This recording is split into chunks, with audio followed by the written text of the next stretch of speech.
চবেই চাপৰি বজাইছে। ধন্যবাদ ধন্যবাদ। পাৰৰ পাখিত গাঁঠি দিলো ফুলাম চিঠিখনি, জনাও বুলি জগতখনক বিহুৰ লগনি। পাৰৰ পাখিত গাঁঠি দিলো ফুলাম চিঠিখনি,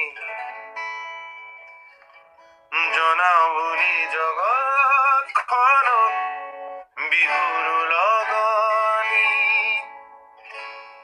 লিখিছো তাত কি কি মাত শুনি ভাল পাওঁ, আৰু লিখিছো কি কি মাত শুনি বেয়া পাওঁ। বাহৰ গুজত গুলি গৰু ঘংঘিঙাৰ ধ্বনি, বেয়া লাগিব হয় কাজিয়া আৰু হনাহনি। বেয়া লাগিব হয় কাজিয়া আৰু হনাহনি। পাৰৰ পাখিত গাঁঠি দিলো ফুলাম চিঠিখনি, জনাও বুলি জগতখনক বিহুৰ